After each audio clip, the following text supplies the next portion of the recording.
Bonjour à tous et bienvenue dans La Légende. Dans La Légende, c'est l'émission qui retrace l'histoire de vos émotions.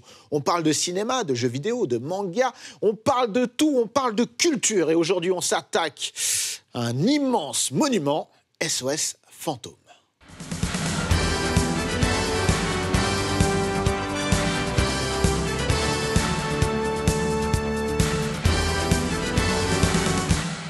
Et pour parler de Ghostbusters et SOS Fantôme, j'ai avec moi non pas des chasseurs de fantômes, mais des gens très compétents sur le sujet. Yal, bienvenue, tu es l'auteur de ce joli livre sur Bill Murray, que je recommande à tout le monde. J'aime bien le format, c'est très très cool. Bill Murray, comment c'est sans moi. On va beaucoup parler de Bill Murray, évidemment.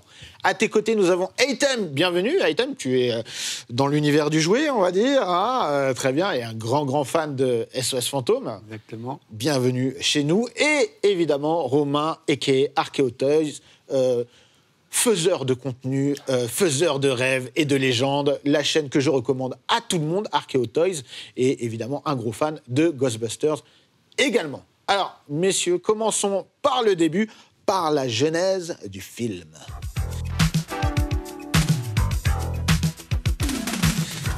Qui peut me parler de la genèse du film? Parce qu'il y a plein de choses qui vont se passer. Évidemment, nous, on connaît ce film comme aujourd'hui un film culte, établi, qui n'a plus à être raconté ou même vendu, j'ai envie de dire. Mais à la base, c'était pas forcément gagné. Qui veut s'y coller pour commencer? Alors, ce qu'on pourrait dire au départ, c'est on ne peut pas parler de Ghostbusters sans parler de la bande du SNL, Saturday Night Live. Donc, cette émission de comédie en direct. Culte aux États-Unis. Culte aux États-Unis. On connaît aujourd'hui en France, mais qui n'était pas du tout connu à l'époque. Absolument. Absolument, et qui est encore en cours. Et voilà, et qui, dans les années milieu 70, fin 70, impose des noms, donc comme ceux de Dan Aykroyd, de Bill Murray.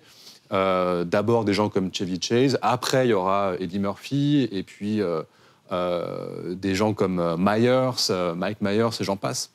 En fait, dans cette bande-là, il y a des gens qui vont essayer très vite de faire du cinéma, et Ghostbusters ne sera pas, SOS Fantôme ne sera pas le premier exemple, on pourrait penser aux Blues Brothers, qui évidemment, ce célèbre culte, cette célèbre comédie musicale culte, effectivement, qui dérive d'un sketch récurrent et des prestations de Dan Aykroyd et John Belushi très important, à la télé. John Belushi. Oui. Très important. C'est un peu presque la figure centrale. Je ne l'ai pas cité, mais effectivement, c'est lui qui est au centre de cette bande-là, qui en est presque le leader spirituel, le chef implicitement.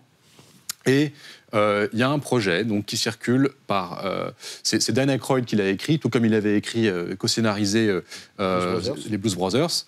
Et ce projet, c'est une histoire de fantôme, voilà, qui est un peu ambitieuse, parce que c'est l'histoire d'un film, ça se passe dans le futur, et c'est des chasseurs de fantômes. C'est pas du tout le film que l'on connaît aujourd'hui. Absolument pas. Soyons clairs. Absolument pas.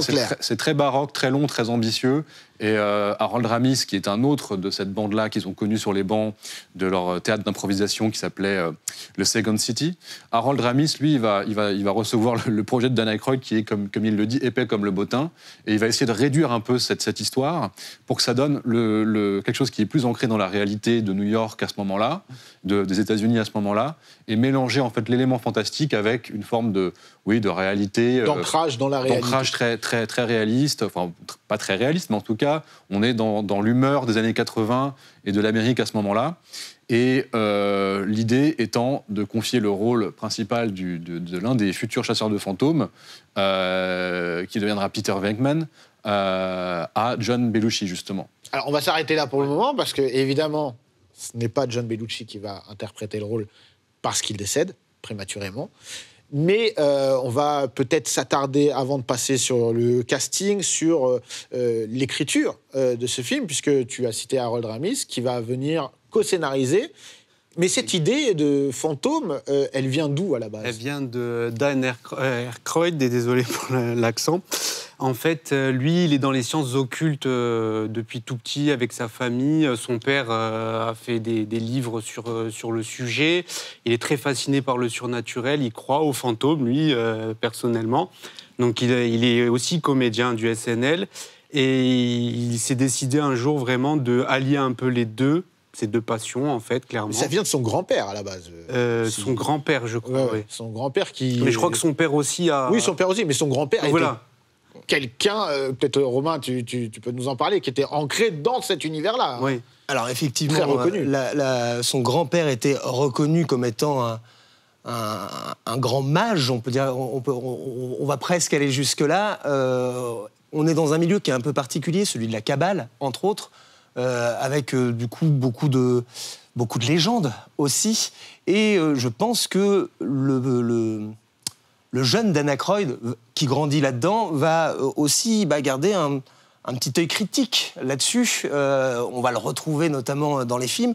Mais je ne suis pas certain que dans ce premier scénario, on retrouve tant que ça ce côté familial, on va dire, puisqu'on est aussi dans un film qui, de base, devait nous faire voyager dans le temps, dans l'espace. Il y avait énormément de décors, de moyens. Il n'y avait pas une équipe de chasseurs de fantômes, mais c'était un métier comme un autre. Tout à fait. Et c'est vrai que le fait de confronter cet univers un peu baroque au New York des années 80, ce New York un peu fumeux, un peu cradingue, qui est très différent de ce qu'on peut voir aujourd'hui, c'est ça qui va aussi servir de catalyseur à ce film et à cet univers, avant même qu'il sorte, puisque très tôt, le SNL cartonnant aux États-Unis, les médias s'intéressent à ce projet, se posent des questions. Est-ce que c'est faisable ? Est-ce que suite au grand succès des Blues Brothers, c'est pas le film de trop ? On se pose la question, puisque le budget demandé par le premier script d'Aykroyd est proprement délirant. On est au-dessus d'un Star Wars. Hein. Parce qu'ils ne savaient pas combien ça allait coûter. Hein. Ils avaient estimé à 25 millions. Et ils ont donné un chiffre le plus haut possible. Ils ont sous-pesé les scripts, ils se sont dit, bon, celui-là, il est plus lourd que celui-ci. Je crois que c'était Stripes, l'ancien film Oui, voilà. Et en fait, il s'est dit, pourquoi pas, je vais dire 25 millions, et chez Columbia, je crois même que c'était 35, je crois qu'il avait dit. Hein. Il me semble. Hein. Et 35, c'est à peu près le prix de l'Empire contre-attaque.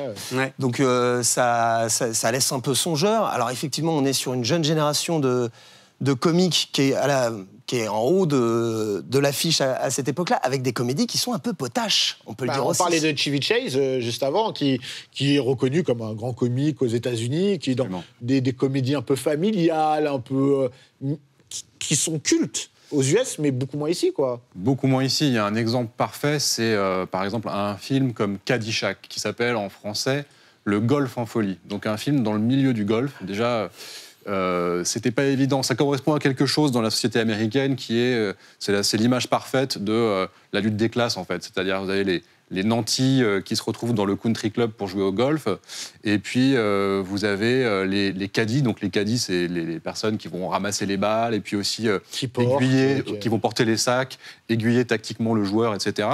Et dans ce film-là, il y a Chevy Chase, donc lui qui a toujours le rôle un peu du bellâtre, qui joue comme ça les beaux parleurs, joueurs de golf, etc. Et vous avez Bill Murray, qui lui joue un caddie justement, ou plutôt même il est même pas caddie, il entretient en fait, il est greenkeeper, c'est-à-dire qu'il entretient la pelouse, etc. Et c'était pas prévu c'était pas un rôle forcément écrit pour lui. Et puis c'est Harold Ramis qui va réaliser ce film. Ce sera son premier film. C'est un tournage assez chaotique. Il y a beaucoup, à l'image de ce qu'on a dit, il y a beaucoup d'argent qui est injecté, mais personne ne sait vraiment comment l'utiliser. Et personne ne sait où il part. Voilà, ça donnera un montage beaucoup trop long avec une somme de gags comme ça enfilés. Et pas, oui, ça pas fait toujours, limite film à sketch. Exactement, et pas toujours très très bien écrit, mais il y a quand même un esprit comme ça, un peu anard, un peu libertaire. Et il va donc confier ce petit rôle de jardinier à Bill Murray, qui en fait se distingue très vite dans la profondeur de champ, comme l'espèce de force comique comme ça, il va combattre une sorte de marmotte qui fait des trous dans la pelouse du golf, donc ça c'est prémonitoire. Précurseur. Le jour de la marmotte, comme on l'appelle au Canada. Un jour sans fin. Un jour sans fin, ouais. Donc toute cette bande-là, en fait, se met à faire du cinéma comme ceci, c'est-à-dire effectivement c'est assez potache, et ça préfigure effectivement le terrain à Ghostbusters. Parce que, on l'a dit, John Bellucci décède, donc il faut quelqu'un pour porter le projet. Et avant de parler de Bill Murray, il y a une autre star aussi qui est pressentie pour jouer dans... Eddie Murphy. Eddie Murphy, qui était pressenti pour jouer dans Winston. Ghostbusters. Et pourquoi, alors, il n'est pas là? Alors, il a refusé le rôle, exactement, parce qu'il a dit que c'était vraiment pas pour lui, il sentait pas le rôle, il n'était pas sûr que ça puisse le faire. Et ensuite... Je crois qu'il enchaîne avec le flic de Beverly Hills, en plus. Voilà, c'est ça, exactement. Donc, il a le calendrier un petit peu chargé, donc forcément, il se voit refuser le projet. Eddie Murphy, qui deviendra, en tout cas peut-être pas forcément à cette période-là, mais juste après, une immense star Exactement. du SNL. Déjà dans le également, SNL, ouais. Donc, et donc, à qui on fait appel pour remplacer Bellucci? Bill Murray. Bill Murray. Bill Murray. Alors ça, c'est toute une histoire quand même, parce que c'était pas gagné, en fait. C'est-à-dire qu'effectivement, donc, leur ami à tous, Bellucci, n'est plus là. Est-ce que ça, déjà, la mort de John Bellucci, qui vraiment avait une importance capitale dans tout ce groupe, est-ce que ça met en péril le film? Alors, il y a deux choses à mettre en parallèle. Effectivement, Bellucci est probablement la plus grande star, en tout cas le plus apprécié du public, mais c'est aussi le plus ingérable, celui qui peut remettre en cause la production d'un film. Sur les Blues Brothers, les assistants passent des jours à le chercher, à le trouver dans des bars ou des coins franchement glauques. Il a un gros problème de drogue à l'époque. Et même si c'est lui que le public adore, c'est lui que les producteurs détestent. Donc l'absence de Bellucci peut poser ce problème d'un point de vue commercial, mais d'un point de vue production, ça simplifie un peu les choses. Puisque, on l'a dit, les comédiens du SNL sont de jeunes comédiens avec de grandes ambitions. Et cette gestion des égos, on va dire ça comme ça, va être simplifiée, on va le dire clairement, par l'absence de Bellucci. C'est ce qu'on croit, hein. Oui, parce que finalement, Bill Murray, c'est un petit peu similaire, quoi. Au niveau des absences et de la communication, en tout cas. Si on avait eu les deux en même temps, je pense que ça aurait été particulièrement baroque. Bellucci a un petit frère qui s'appelle Jim. Ah oui, Jim. Qui, du coup, est présenté comme un peu le remplaçant, l'héritier. Ça va surprendre qu'on fasse appel à Bill Murray, que les gens aiment bien, mais qui n'est clairement pas le plus célèbre, qui est moins connu à l'époque que Bellucci, clairement. Et je ne suis pas certain que le film serait allé au bout avec Bellucci. Je ne suis pas certain, moi, qu'on aurait fini par avoir un Ghostmacher ou un Ghostbusters. Ghostbreaker. Ou un Ghostbreaker, quel que soit le titre. Voilà, puisqu'il y a eu plusieurs titres, même pendant la production, qui se sont succédés. À cause de Coca-Cola, attention. On y reviendra. On y reviendra. Pas que. Filmation. À cause de la série animée. Ouais. Surtout. Du fameux Filmation. Voilà, maître de l'univers. Alors, on y reviendra un petit peu après. Et du coup, finalement, c'est Bill Murray. Mais Bill Murray, tu disais, c'est pas une immense star à l'époque, mais il jouit quand même d'une aura quand même pas mauvaise du tout, Bill Murray. Effectivement, parce qu'il a fait donc Stripes, qui est un succès. C'est un film comme ça, où avec Harold Ramis déjà. Ouais, déjà avec Harold Ramis. Donc Egon. Et Ray voilà. Il joue dans effectivement cette comédie où deux types en fait un peu désœuvrés s'engagent dans l'armée. Et en fait vont changer le destin de leur pays sans le vouloir, alors que c'est vraiment deux clampins qui suite à leur licenciement, se disent tant qu'à faire, autant s'engager. C'est un choix de carrière, ça. C'est un choix de carrière. Et c'est un peu à l'image de son... Tous ces personnages, en fait, sont un peu à l'image de son rapport au cinéma. C'est-à-dire qu'ils sont toujours un peu dilettantes, éternelles dilettantes. Et quand ils s'invitent quelque part, c'est toujours pour traîner un peu des pieds et en même temps prendre la lumière aussi. C'est ce qui est un peu paradoxal, hein. Sans prendre leur rôle au sérieux. Voilà. Ils ne prennent rien au sérieux et évidemment, ils captent tout. Donc ça, c'est toujours la figure de Bill Murray, c'est toujours ça. Et alors, Ghostbusters, c'est une histoire de fantôme. Ça lui dit moyen à Bill Murray. Ça lui dit moyen, mais le studio Columbia Pictures, a envie de faire le film parce que ces succès-là, on a parlé de Stripes, on a parlé du Golf en folie, le studio sent quand même un potentiel. Et donc après le décès de John Belushi, Dan Aykroyd a très envie de poursuivre le projet et de confier le rôle à Bill Murray. Et le studio se dit que c'est une bonne idée. Mais Bill Murray, il a envie à ce moment-là de faire autre chose, justement. Il a envie de s'échapper de ce carcan de l'éternel trublion, comme ça, on dit tongue-in-cheek en anglais, donc le côté pince sans rire, ou deadpan, comme ça, il y a un côté... il a envie de sortir de ça et de faire vraiment un rôle plus proche de ce qu'il a envie de raconter sur lui, sur le sens métaphysique de sa vie. Et en fait, il va justement être convaincu par Dan Aykroyd, qui n'arrête pas de l'appeler. Lui, il ne répond même plus au téléphone tellement il n'a pas envie de le faire. Alors, il ne savait même pas s'il allait venir. Au final, il y a accepté. Exactement. Et pour le faire accepter, l'astuce a été de dire écoute, Bill, toi, tu as envie de vendre un film à la Columbia qui est une adaptation très sérieuse d'un roman de Somerset Maugham qui s'appelle Le fil du rasoir, qui avait déjà été adapté dans les années 40. Et Bill Murray avait envie de jouer ce rôle-là, le rôle d'un déserteur, un type qui déserte après la Première Guerre mondiale et qui part s'établir dans les collines à Katmandou. Enfin, il a envie d'un désir d'ailleurs, un désir de révélation existentielle et métaphysique à l'autre bout du monde. Et ce film-là, il est compliqué à vendre à l'industrie.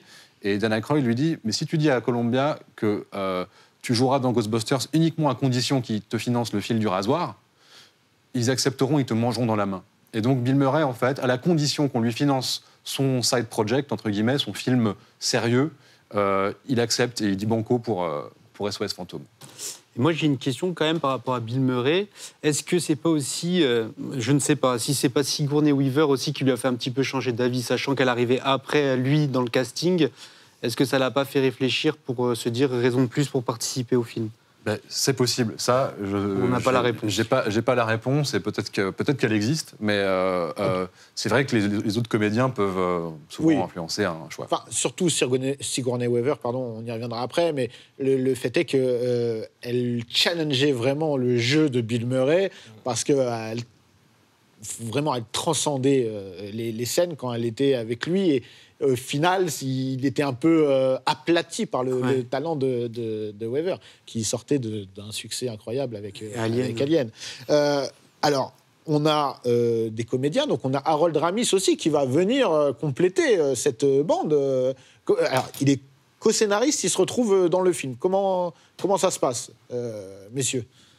Comment il se retrouve en tant qu'acteur ? Alors...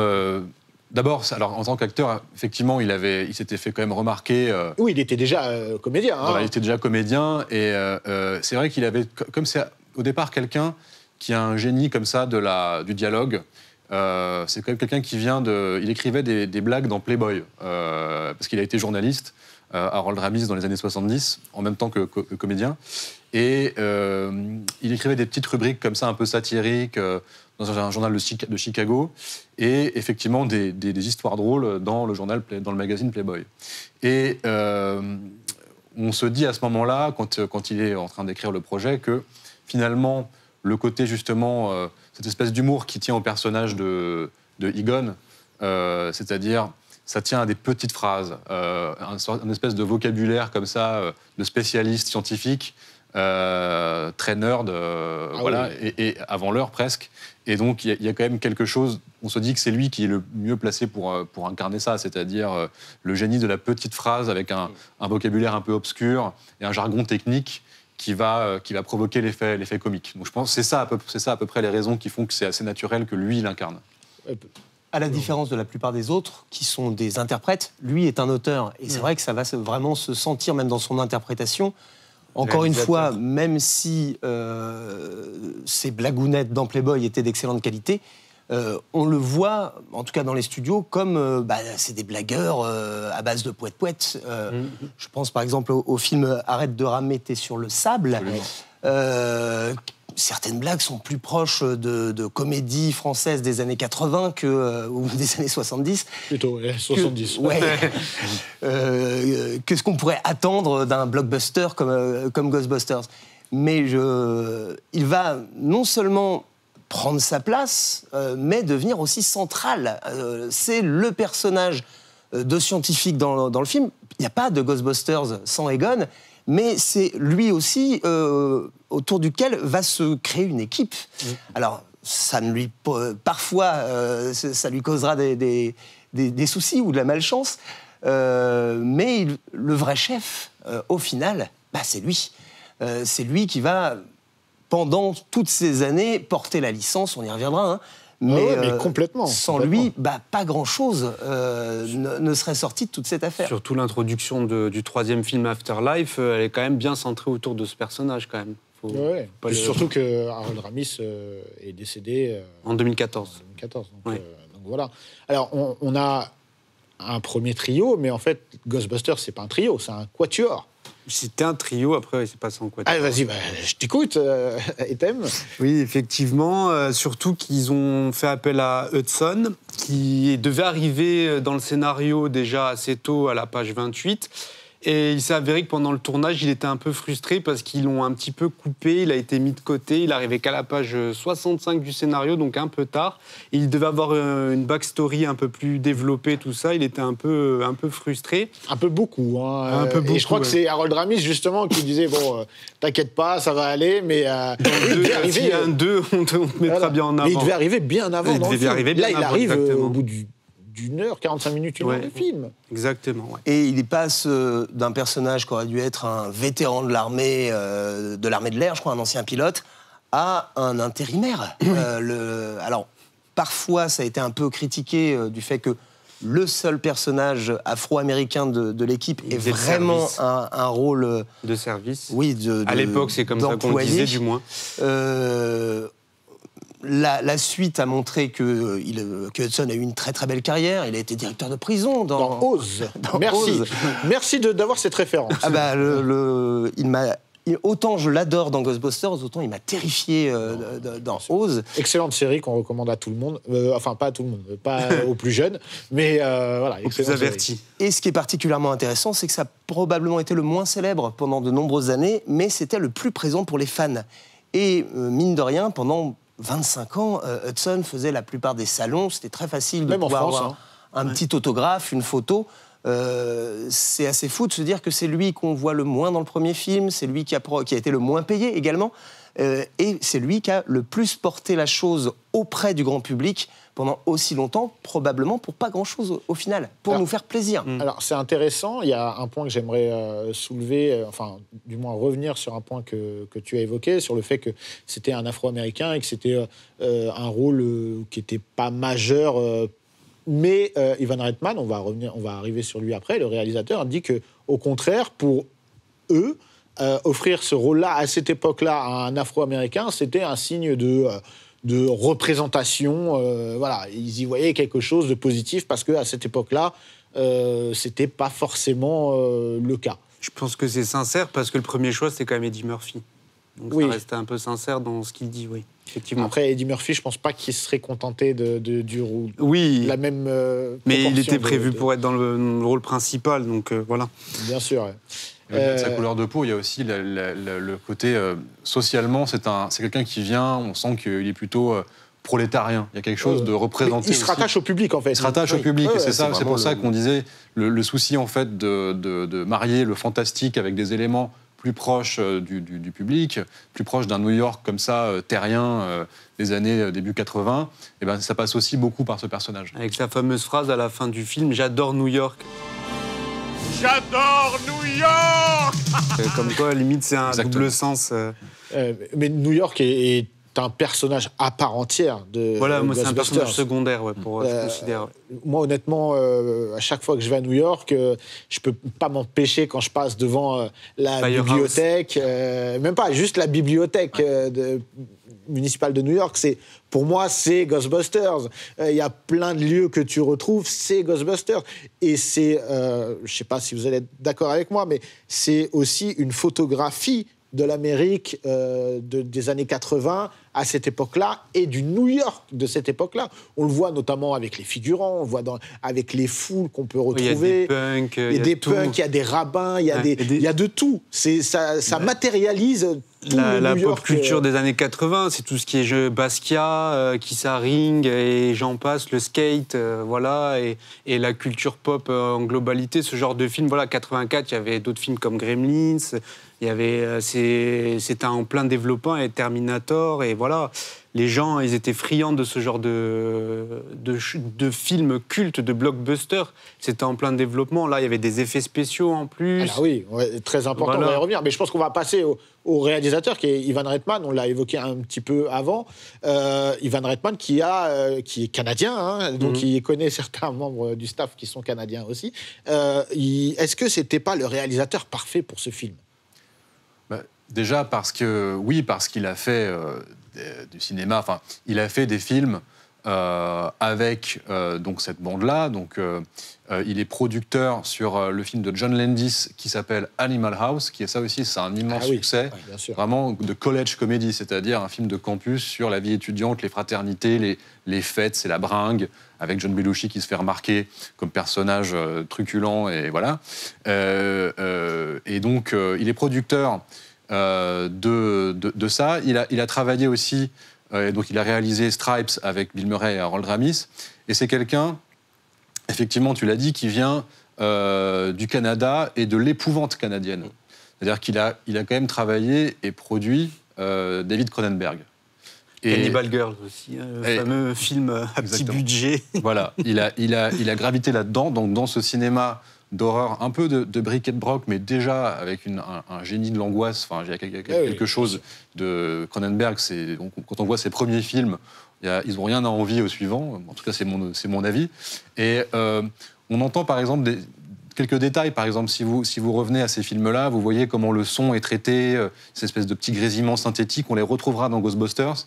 C'est quelqu'un qui sait comment installer une atmosphère d'épouvante qui soit quand même, encore une fois, reliée à la vie de tous les jours.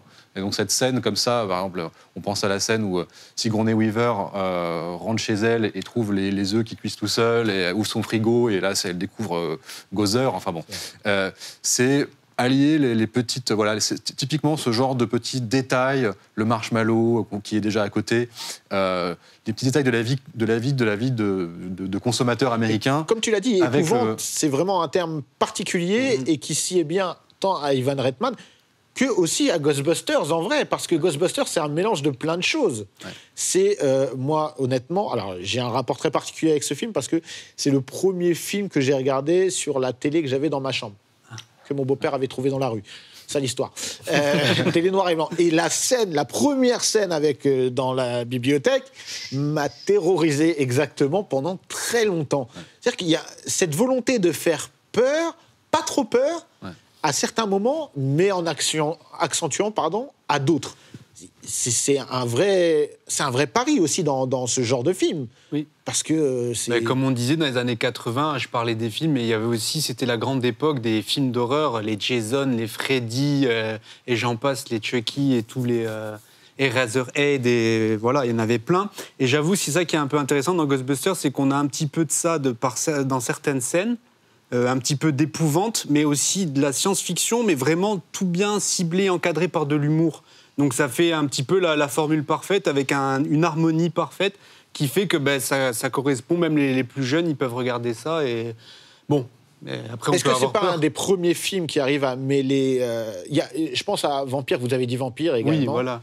Où on a... Je Fright sais pas Night. si c'est... Oui, je crois que c'est un petit peu avant, je pense. Monster Squad aussi. Voilà. On a ce mélange de peur et en même temps d'humour. Mais là, on a l'impression que c'est vraiment là où on a la formule parfaite, en fait. Ouais. Il y a quelque harmonieux. Chose... voilà. Alors, encore une fois, c'est facile aujourd'hui de parler de Ghostbusters et de se dire... oui, c'est un film culte, c'est... voilà.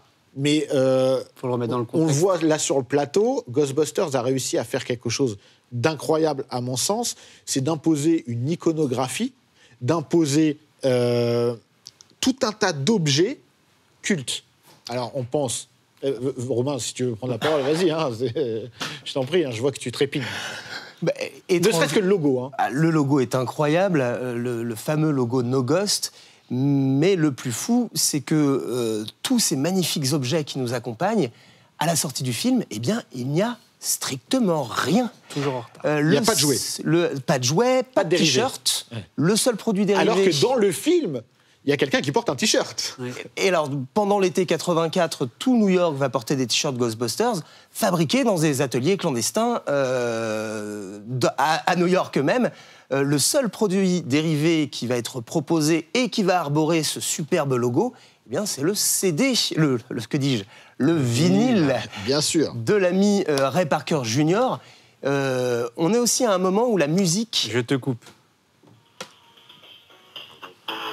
Je sais pas si on va bien entendre, mais c'est la musique, effectivement. Mais effectivement, c'est la musique, une musique qui va prendre une vraie importance dans les années 80. Les BO vont devenir de véritables objets commerciaux. Bien sûr, on a Batman après. On a Batman avec Prince, on sûr. va avoir les Goonies avec Cyndi Lauper. Et ça va rentrer ensuite carrément dans le projet commercial. Oui, c'est un marketing. C'est partie Voilà. du package, Ouais. voilà. Mais jouets, musique. arrivé au moment de cette sortie, autant le film a été très bien écrit. On a tous envie d'avoir un marshmallow Stephuft quelque part près de chez nous, d'arborer ce t-shirt.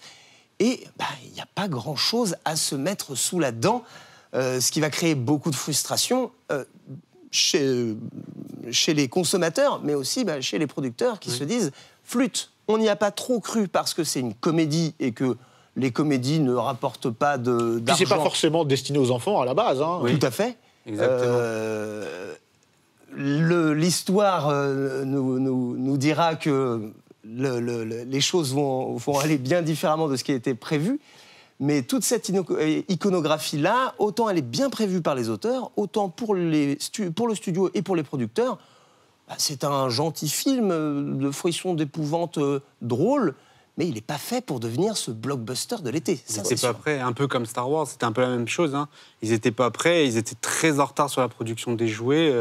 Ils recevaient des cartons avec des dessins en disant des promesses de livraison. C'était les 12 des précommandes. bacs. C'était Les 12 bacs, quoi. C'était le carton avec les dessins des 12 premières figurines. Mais ce qui est justement incroyable, c'est qu'il y a eu le précédent Star Wars sur les produits dérivés, etc. Et là, on peut se dire que, encore une fois, après coup, c'est facile de se dire mais comment ils n'ont pas vu ça? Ils ont pas le anticipé, Proton ouais. Pack, l'Ecto One, il y a tout. Tout est là pour faire du produit dérivé. Mais bon, on y reviendra peut-être un petit peu plus tard. On va revenir sur le casting, on l'a dit. Donc on a la bande du SNL, on a Ivan Reitman, mais il y a des gens, et particulièrement une personne, même si le casting secondaire est très très fort, je trouve, sur le film. Hein. Rick Moranis, qui n'était pas du tout prévu à la base. Hein. C'était pas lui. C'est John Candy, normalement. Voilà, c'est John Candy. Pourquoi, du coup, c'est pas John Candy? John Candy, en fait, il voulait le faire à sa sauce, tout simplement, et ils n'ont pas apprécié. Il voulait tourner le personnage à sa façon, avec En sa allemand. touche. Avec un accent allemand. Et des bergers allemands. Des bergers allemands. Voilà, donc... Alors ça, c'est une version, mais on dit aussi qu'il demandait trop d'argent. c'est possible aussi, parce qu'il était... On le voit quand même dans le clip de Oui. Ray Parker Jr. Donc, même s'il n'est pas dans le film, il fait quand même partie de l'univers Ghostbusters. Ils ne l'ont pas laissé parler, donc on ne saura jamais s'il avait un accent allemand dans le clip. Parce que Ivan Reitman le voulait vraiment. Et au final, c'est Rick Moranis, Il du avait le coup, vent en poupe à ce moment-là, ouais. qui, pour moi, est excellent dans le rôle. Hein. Mais et puis voilà, franchement, je trouve que le casting est incroyable. Mais moi, j'aimerais qu'on s'attarde sur une femme, Sigourney Weaver, Oui. comment elle se retrouve dans Ghostbusters. C'est une vraie question. Elle sort de Alien, immense succès, où elle a un rôle de femme forte, vraiment qui va redéfinir même les rôles féminins au cinéma par la suite. Comment elle se retrouve dans Ghostbusters, monsieur? Déjà, elle est bankable. C'est-à-dire qu'effectivement... Mais justement. Voilà. Elle est attirée là-dedans. On veut la faire. On veut qu'elle joue ce rôle-là parce qu'elle va pouvoir amener quelque chose de street crédible, on pourrait dire, dans ce projet un peu farfelu. Amener un élément, c'est là où elle est très forte. Elle a une aura qui effectivement découle d'Alien, et donc c'est la monstruosité à l'état pur. En tout cas, le combat contre la monstruosité. Et il faut en même temps qu'elle puisse jouer une femme, une New-Yorkaise de 1984. Elle est elle-même new-yorkaise. Elle est elle-même new-yorkaise, Elle est née assez et sensible, élevée. etc. Et si on regarde le film, quand même, donc il y a cette alliance qui est très importante, mais les scènes où elle est seule sont vraiment des scènes d'horreur. C'est les scènes les plus effrayantes. C'est-à-dire pour les enfants, Celle du fauteuil. Le fauteuil, la scène elle du est fauteuil, géniale. voilà. Si vous demandez à un enfant ce qu'il a traumatisé dans Ghostbusters, éventuellement, c'est pas Un petit forcément peu traumatisant. érotique aussi. Mais Oui, aussi. Oui. il y a aussi de l'érotisme, mais disons que les scènes les plus pour adultes, c'est les siennes. Et donc ça a du sens de confier ce rôle-là à Ripley. Voilà. Et surtout qu'elle avait une véritable envie de jouer dedans. Oui, parce que c'est carrément elle qui a suggéré de faire le gatekeeper, donc le fameux chien. Et elle s'est mise à quatre pattes et elle a fait une démo pendant son... Ivan Reitman, ouais. Voilà, pendant son casting, quoi. C'était hallucinant. Ils étaient un peu subjugués, ils s'y attendaient pas. Ils ont adoré l'idée, donc ils l'ont gardée. Donc c'est une star comme ça qui vient crédibiliser encore plus un projet tel que celui-ci. C'est vrai que c'est assez étonnant. Donc on a toute cette mise en branle du film. La production, on l'a dit, c'est un gros budget, mais il y a un paramètre qu'on n'a pas évoqué. C'est que le film, le studio accepte de le financer à une condition. C'est la date de sortie. Mhm. Et ils ont 13 mois. 13 mois pour faire le film. Et ça, c'est incroyable parce que, évidemment, les effets spéciaux qu'il y a dans Ghostbusters sont assez incroyables pour l'époque. On a parlé de Star Wars tout à l'heure. Voilà. Pour les effets spéciaux de l'Empire contre-attaque, on est à peu près sur du 18 mois au total, entre le moment où Ce qui est peu, en vrai. on sait ce qu'on veut faire. Là, ils doivent tourner un film, produire des effets spéciaux dans un cadre qui est extrêmement limité. Et ça va les obliger déjà à réutiliser des techniques bien connues, les fonds bleus, ce genre de choses, mais aussi à être malins, tout simplement.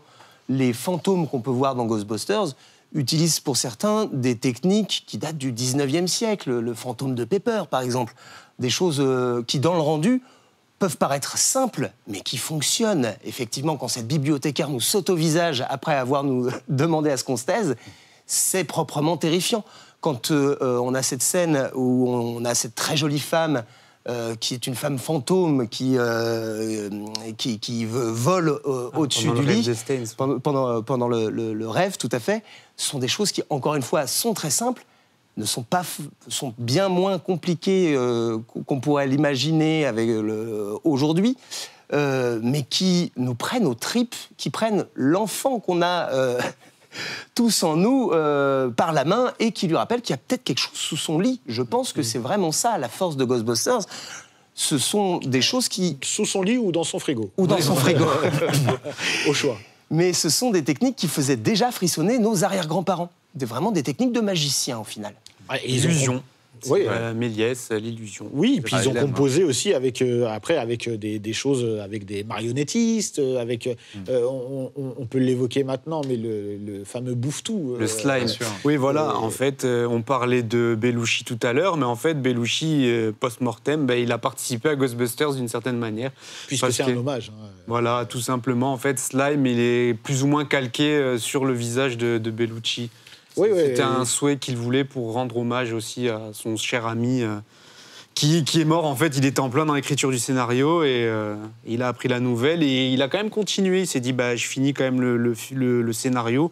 On verra bien qui prendra le rôle à sa place. Mais ici, il a trouvé que c'était un bon hommage de le mettre en slime. Et je trouve que c'est une très bonne idée. Oui, c'est une bonne idée. On voit bien, il y a certains documentaires qui existent sur comment ils ont représenté le visage, les expressions faciales, etc. D'ailleurs, c'est extrêmement intéressant de voir comment sont animés certains fantômes par des marionnettistes. Il y a eu un vrai challenge à ce niveau-là aussi. Encore une fois, inspiré peut-être de Star Wars avec Yoda, c'est un peu la même histoire. Ils ont repris le personnage. Bon, là, c'était pas les mêmes effets spéciaux, c'est des marionnettes. Quoi qu'il y ait Slime, c'est effets spéciaux et marionnettes aussi, c'est un peu des deux. Ouais, après, c'est une grosse marionnette. Voilà. Les effets spéciaux sont... Voilà, c'est plus ou moins après voilà.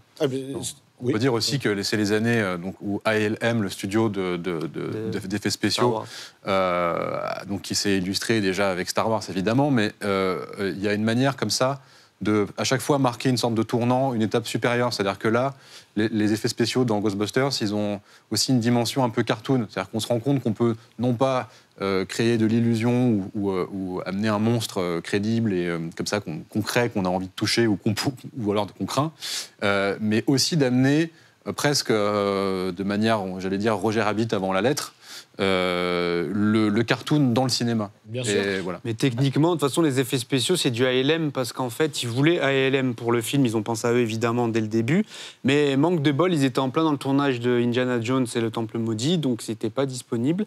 Mais il s'avère qu'il y avait un des plus grands artistes qui était en manque d'inspiration, où il avait fait le tour, il n'aimait pas le côté corporate que prenait ALM.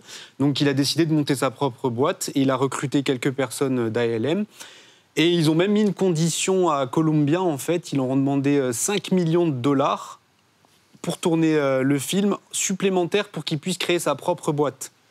Et une fois qu'il a pu créer sa propre boîte, il fallait les allonger tout de suite. En plus, c'était un peu compliqué. Et là, il a pu commencer à créer les effets spéciaux. Donc, c'est techniquement du ALM. Et il a récupéré pas mal de trucs dans certains studios, d'ailleurs. Voilà. Donc, les techniques sont plus ou moins similaires et le savoir-faire aussi. Mais tu parlais de cartoon, et c'est très juste, notamment sur les fameux Proton Pack, les lasers. Le flux, voilà. Les beams. Voilà, Les parce que beams. c'est pas un laser. Tout ça, c'est dessiné, en fait. C'est dessiné à l'ancienne, en fait, pour qu'on ait cette sensation d'électricité. C'est de l'animation. Donc, chose véritablement, on est entre plusieurs mondes, quoi. Made painting, animation, voilà, on est un peu dans tout ça. C'est avec les celluloïdes, quoi. Les celluloïdes, il y en avait plein. On est au tout début de l'ère du numérique. Pour en revenir à ce côté cartoon sur les fantômes, on a aussi dans le choix de ces effets spéciaux, et notamment de Bouvetou, Bouvetou, alias Slimer, est un fantôme qui a des fesses. Oui. Même dans les choix de la rondeur du marshmallow, Steppuft, qui est du coup, qu'on imagine pas vraiment comme un démon sorti des enfers pour détruire la Terre, tous ces choix-là artistiques vont vraiment permettre d'accrocher tous les types de publics aussi, même si ce n'est pas ce qui était prévu à la base.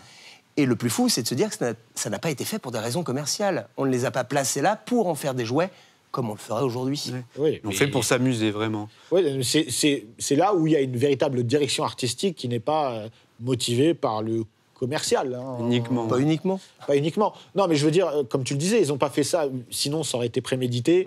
Il y aurait eu tout... le merchandising aurait été prêt. Voilà, là, c'était pas le cas. Aujourd'hui, c'est différent, voilà. C'est sûr. Et on peut parler de la réception du film, puisqu'on doit avancer un petit peu. On a vu la prod, la pré-prod, etc.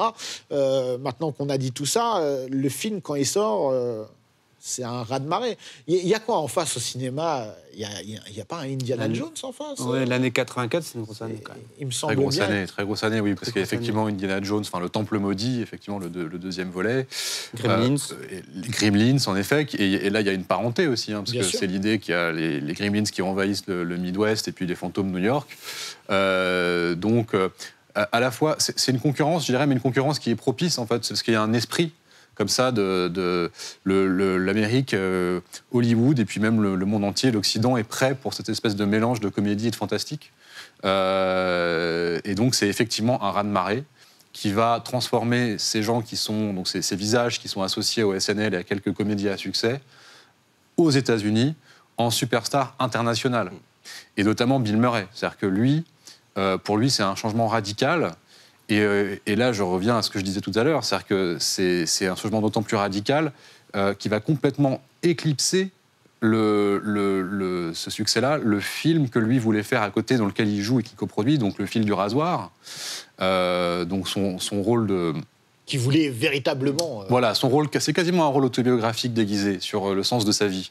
Et en fait, ce film-là va faire, au total... moins de la moitié de ce que Ghostbusters aura fait en un week-end seulement. Donc, pour lui, c'est... C'est un contre-emploi. C'est le jour et la nuit. Hein, exactement. Oui. Et pour lui, c'est une année très bizarre, parce que c'est à la fois le triomphe et la consécration à l'international, et en même temps, c'est le signe qui doit rester dans le carcan de la comédie et des films... plus familiaux, et voilà, et à partir de là, il ne recevra que des propositions de blockbusters fantastiques. Il en fera certains, mais il en refusera beaucoup. Et bon, c'est montrer à quel point c'est un phénomène de société, au-delà d'être un succès en salle. Et comme tu le disais, c'est un phénomène de société aux États-Unis, Oui. et ça arrive en France. en France, c'est le même accueil à la sortie, c'est aussi stratosphérique. Je pense qu'en France, on est prêt à ce moment-là. C'est vrai que quelques années plus tôt, ce serait peut-être passé à côté. Mais le film va faire quasiment 300 millions de dollars au box-office mondial. C'est la première fois qu'une comédie fonctionne autant. Nous, on va l'avoir avec quelques mois de retard. Il arrivera en fin d'année. C'est presque un film de Noël. C'est ce que j'allais dire. Comme Gremlins, mais sans trop de problèmes, le public va pouvoir profiter en plus de la grosse campagne de communication avec le fameux clip de Ray Parker Jr., qui est un des premiers clips d'ailleurs à être multidiffusé. On n'a pas encore MTV, on n'a pas encore ce genre de choses, mais déjà, arrivé en France, le film est un succès, mais c'est naturel. Les gens sont déjà au courant du succès américain 6 mois plus tôt. Et les gens l'attendent. On a de très belles images d'archives où on voit de longues files d'attente sur les Champs-Élysées devant les cinémas. Avant même qu'on découvre les Ghostbusters, en France, on les aime déjà.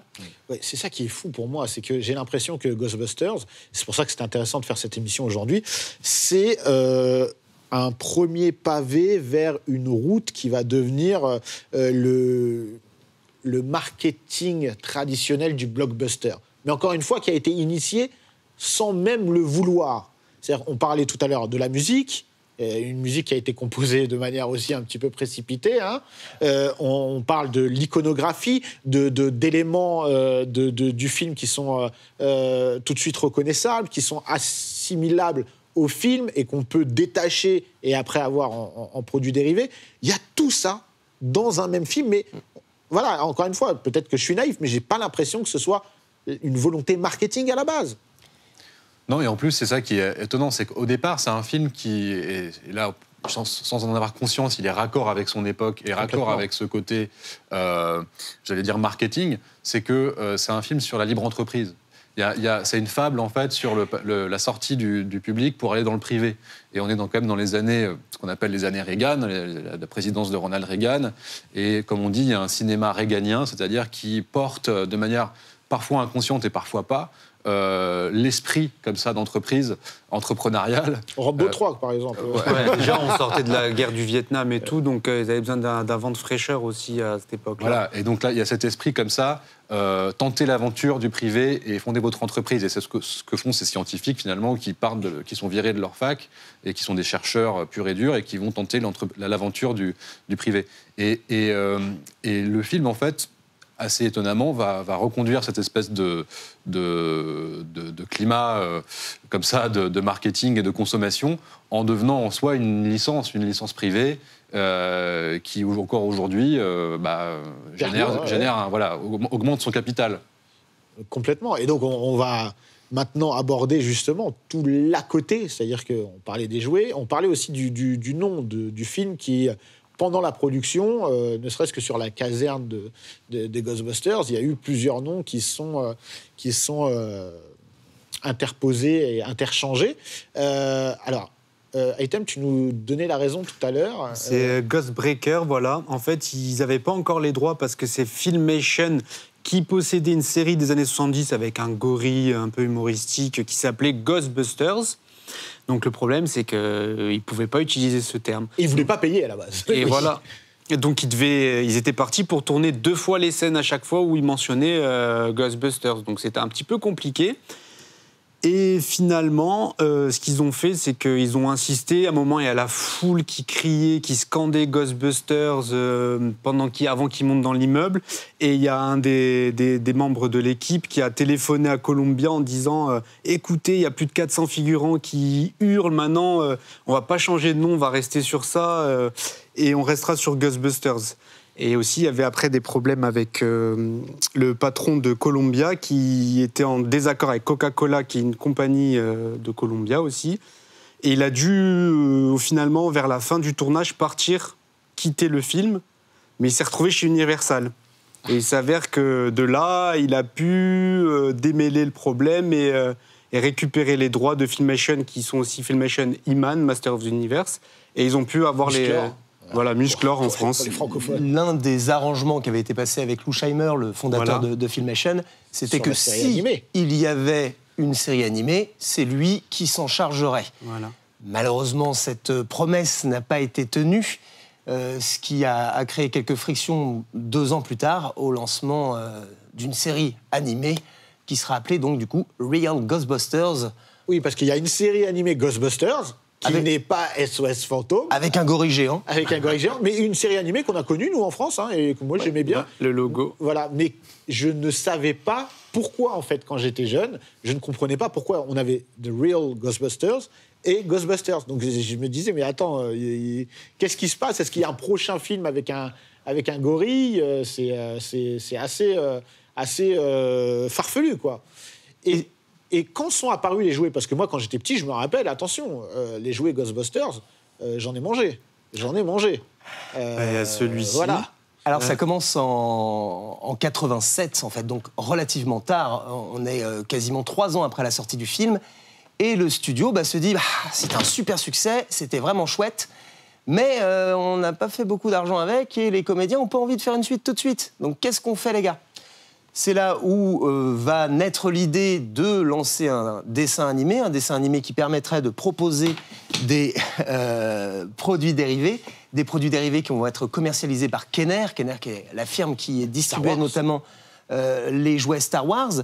Mais avant Reagan, il y a une loi aux États-Unis qui interdit aux marques de jouets de financer des dessins animés avec des placements de produits. On va dire ça comme ça. Il y a les droits 7 secondes, je crois. Alors, pas plus de 7 secondes. Ouais, voilà. Ça va changer avec l'arrivée de Reagan. C'est ce qui va nous permettre d'avoir notamment la série Musclor.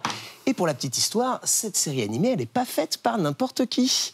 Elle va être produite par une boîte française, la DIC, la firme de Jean Chalopin, le père La de légende. 31, d'Inspecteur Gadget, des Entrechats. Enfin, Les mini-pousses aussi? les mini-pousses, il est partout. C'est donc pas là, lui aussi qui a fait un peu les Tortues Ninja, certains. Ah non, c'est autre ça, chose. c'est IDDH. C'est autre, ouais, c'est autre chose. Mais ouais. les Français sont partout, de toute Oui, voilà. manière. C'est au moment où il est en passe de quitter l'entreprise, de vendre aux Américains. Mais l'équipe française va participer aux premiers épisodes. Et surtout, ils vont se retrouver avec un problème, c'est qu'ils sortent une très jolie bande-annonce d'un peu plus d'1 minute, qui doit préfigurer ce que va être la série animée, donc avec des versions animées des acteurs. Ouais.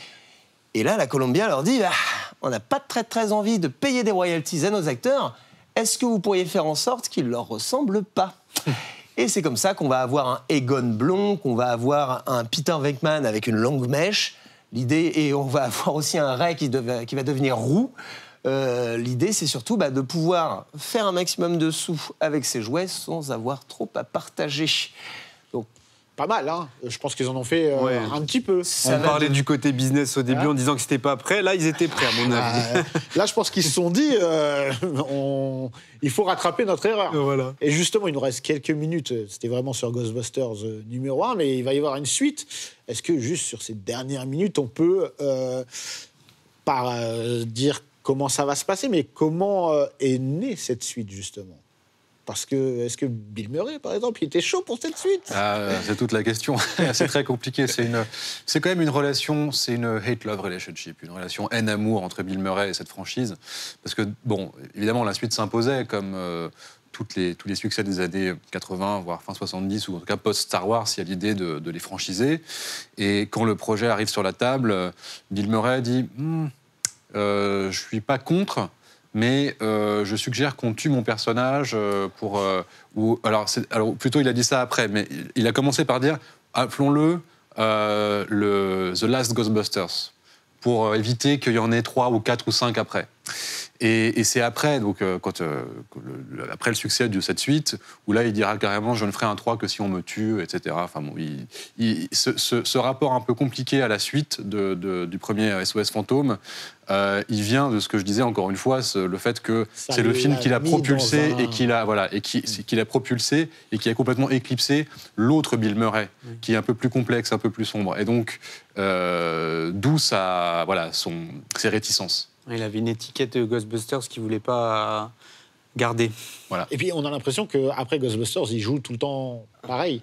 Il joue lui-même, en fait. Enfin, c'est l'impression qu'on a. Hein. Oui, c'est ça. Et puis il va toujours jouer effectivement des personnages héritiers de Peter Venkman. Il y a cette réplique dans le premier où Sigourney Weaver lui dit en disant mais vous êtes scientifique parce que vous faites quand même plutôt animateur de shows télévisés. Et il deviendra littéralement animateur de shows télévisés dans le 2 au début, puisqu'ils sont tous au chômage technique, et parce que les fantômes ont quitté la ville, il n'y en a plus, donc il se retrouve à animer un show sur le paranormal à la télé. Et il sera toujours un peu... Il aura toujours le rôle d'un acteur dans ces films, il sera animateur de Météo, Monsieur Météo dans Un jour sans fin. Il est dans Fantôme en fête, le film de Richard Donner qui sort en 88, donc un an avant Ghostbusters 2. Il est producteur télé, c'est un type assez imbuvable. Et il est toujours dans ce milieu-là, parce qu'il se joue lui-même. Un des vrais tournants, c'est quand même The Lost Translation. Absolument. Qui est pour moi peut-être le film qui lui ressemble le plus. Voilà, absolument. Après, c'est un autre contexte. Mais pareil, etc. il est quand même acteur et voilà, et il a des soucis. Ça, on y revient, quoi, voilà, quand même. Exactement. Et les autres étaient plutôt chauds pour faire un 2. Bon, les studios, je pense que oui. Hein. Oh, les studios, ils avaient le merchandising, il était prêt, là. Voilà, là, non seulement il était prêt, mais ce merchandising va imposer des choses au film et aussi aux acteurs, notamment les costumes ou ce genre de choses. La présence du slime, donc cette matière visqueuse. Et le slime, est-ce que c'est né justement, le slime, le jouet, la matière, c'était... On en a eu avant, on en a eu dès les années 60-70. On en trouve déjà d'ailleurs dans la gamme de Musclor au tout début des années 80. Mais là, on n'a jamais vu de rivière de slime. Et d'ailleurs, on a cette petite référence à Musclor, où quand ils sont devenus has-been, ils font des anniversaires, nos Ghostbusters, ils se ramènent. Et les enfants hurlent Musclor, Musclor. La scène est excellente. En fait, on a justement, c'est peut-être un film un peu aigre-doux, le 2, puisqu'on sait qu'ils ont connu un grand succès, on leur impose des choses. Ils arrivent à s'en moquer. Il y a un côté satirique dedans. Il y a un côté... Le film ressemble à une satire parfois qui est assez intéressante à voir à un autre degré, quoi. Iman nous a fait galérer dans le 1 pour le nom du film, et dans le 2, ils le remettent un peu sur le tapis parce que les enfants, ils ont oublié les Ghostbusters, ou ils les ont pas connus même, et ils veulent Iman, quoi. Ils veulent Musclor. Mais alors, c'est peut-être un avis complètement à contre-courant et je l'assumerai, mais moi j'aime beaucoup le 2. Je l'aime beaucoup, mais je sais qu'il est assez... il est un peu mal aimé par certains. Ouais, un peu. Oui, parce qu'il y a quand même une dimension un peu, je dirais, au-delà de la série B. Il y a un côté, l'idée quand même que ce fameux climax qui correspond un peu, qui est un peu la réponse au climax avec donc, le Marshmallow Man, où là, c'est la Statue de la Liberté qui est animée grâce au slime et qui va donc sortir de ses gonds et marcher dans New York pour réconcilier une population... Je trouve ça génial. Je trouve ça génial. C'est pas inintéressant comme idée, mais il faut la faire avaler. Et c'est vrai qu'on est plus dans une idée un peu de nanar sympathique que de grands films. Mais je suis d'accord quand même que... C'est dans l'esprit. Il y a de l'idée et que c'est dans l'esprit et que les personnages sont toujours aussi attachants. Ça, et puis ça correspond aussi... le 2, c'est quoi, c'est 89 ? 89. Ouais, donc c'est vraiment la jonction entre les années 80 et les années 90. Il y a vraiment ce truc-là. J'aime beaucoup Vigo, en plus. Ouais, Vigo. Avec l'arrivée du rap, c'est-à-dire qu'on passe de Ray Parker Jr. au hip-hop, disons, populaire. Spirit, some people hear it, some people fear it. Spirit, some people just won't go near it. Shores on me and the skies are blue. The Ghostbusters are back and all brand new. There's a force that's dwelling beneath the city, telling you what you need not do, and it's motion. Stirs up commotion, feeding off the people's inner emotions. La nouvelle hype dans le sens premier du hype Jordan, hype, voilà. On est dans la fin des années 80, à la jonction avec les années 90. Avec un New York qui était particulièrement... qui sortait justement de sa période de saturation, de banqueroute, de violence, etc., d'insécurité. Il y avait plein de problèmes sociaux à New York. Et le film montre comment, de manière fantastique et humoristique, comment on peut réconcilier et pacifier en fait cette population. Et puis tout le monde va s'aimer grâce au slime, non pas négatif, mais au slime positif, qui rend les gens amoureux un peu les uns des autres. Et pour faire la transition rapidement par rapport à New York, parce que moi, c'est une chose qui m'a un peu embêté dans le 3, donc le dernier qui est sorti, Afterlife, sur les descendants. On n'en a même pas parlé. Mais c'est juste la seule chose qui m'a un peu titillé, c'est que le film ne se passe pas à New York. Et pour moi, vu que New York, c'est un personnage secondaire, c'est difficile de mettre un Ghostbusters sans New York. Je suis d'accord. Voilà. Donc le film n'est pas mauvais en soi, mais cette chose-là m'a beaucoup manqué quand même. Alors moi, j'ai eu le privilège d'être à l'anniversaire de Ghostbusters il y a quelques années, donc il y avait encore pas mal de gens du film et tout. C'était à Los Angeles et c'était vraiment un événement incroyable parce que on avait toutes les générations en fait. toutes les générations qui étaient réunies autour de Ghostbusters, et on avait des conférences qui étaient vraiment très très cool. Bref, c'était un événement très très à la hauteur du film. À la hauteur du film, fait pour les fans. Vraiment très fan service, mais avec vraiment des trucs aussi quali et très intéressants. Et c'est à ce moment-là où ils ont commencé à annoncer le film, etc. Je ne sais pas si même il n'y avait pas eu les premières images. C'était avec Lagrange et Lecto One, normalement. Les premières images, c'était ça. Ouais, ben, je crois que c'était à ce moment-là. Mais oui, vraiment, le truc qui m'avait marqué, c'est que Ghostbusters, c'est transgénérationnel. Aujourd'hui, et notamment aussi grâce à l'aspect visuel qu'il y a du film. C'est-à-dire que même si quelqu'un de plus jeune n'a pas forcément vu le film, il voit le logo, je pense qu'il sait de quoi on parle, quoi. Exactement. Bah, le fait que le film soit sorti après le décès d'Harold Ramis, alors on n'en a pas parlé, mais il y a eu un autre dessin animé, Extreme Ghostbusters, à la fin des années 90. Ouais. Qui est chelou. Hein. Qui est un petit peu différent, on va dire. Mais on ne parlera pas du film. La chose importante de ce Ghostbusters 3, c'est que c'est un film sur le deuil. On a tous eu à enterrer l'enfant qui dormait en nous, on est tous devenus des adultes, on est peut-être même devenus des parents pour certains. Parents, oui, adultes, non. Oui. Des enfants perdus. Voilà. L'idée, c'est sur un film sur la transmission. Et je pense que c'est pour ça qu'on l'a autant apprécié, nous, les trentenaires, quarantenaires, barbus à lunettes, mais aussi les enfants de 7, 8, 10, 12 ans. Moi, j'ai eu la chance de le voir avec mes neveux, qui étaient quasiment debout sur leur siège pendant tout le film. Ils ont vraiment vécu le truc. Capté la même essence du film que moi, à 30 ans d'écart. Et tu parles duquel film là ? Alors là, je parle du 3. Je parle d'Afterlife. Ah, donc pour toi, le Afterlife, c'est le Ghostbusters nouvelle génération qui Ghostbusters nouvelle génération dont la nouvelle génération avait besoin. Ouais, okay. Pas nous. Nous, on a déjà eu nos Ghostbusters, on a déjà vibré à New York. Là, effectivement, c'est une nouvelle aventure, c'est une nouvelle chose, mais c'est avant tout de la transmission. On leur confie notre bébé, nos souvenirs, et ce sera à eux de les faire grandir. On sait aussi qu'il y a de belles choses qui sont prévues normalement autour de la licence. Les 2 scènes post-génériques qui annoncent surtout la dernière. 2 projets différents.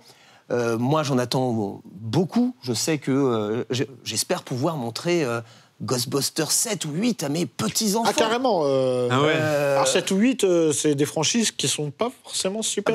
Peut-être que ce sera en 2060, même on sera Rocky, très vieux. C'était un peu limite. Mais il y a vraiment cette idée que les Ghostbusters ne nous appartiennent plus à nous. Non, mais j'entends tout à fait. Hein. On peut dire la même chose pour Dragon Ball Super, par exemple, qui vise une autre génération, qui n'est pas la nôtre, clairement pas. Mais moi, je sais pas, Ghostbusters, je suis d'accord avec toi, Item, le fait que ça se passe pas à New York, ça me dérange un peu, ça casse un petit peu l'écosystème, j'ai envie de dire, de la saga. Puisque même les dessins animés se passaient à New York aussi, si je dis pas de bêtises. Hein. Donc voilà, mais bon. Après, les scènes post-génériques présagent de bonnes choses.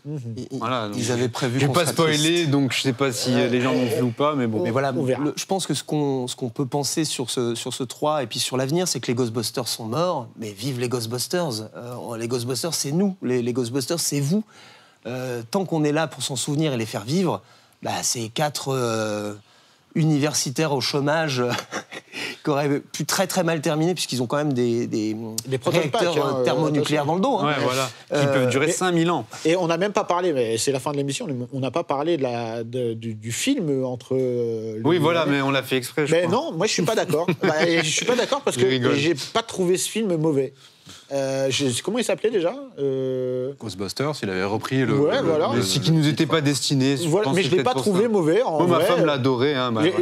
Très honnêtement, je l'ai vu, j'avais très peur, et quand je l'ai regardé, je me suis dit, en fait, voilà. Mais tout comme tu le disais, Romain, c'est peut-être... Faut savoir partager. Voilà. Bon, écoutez, on va rester sur cette belle formule. Je suis en train de casser le plateau.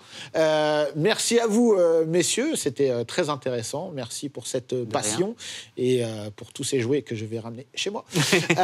Quant à nous, on se retrouve très bientôt pour un nouvel épisode de Dans la légende.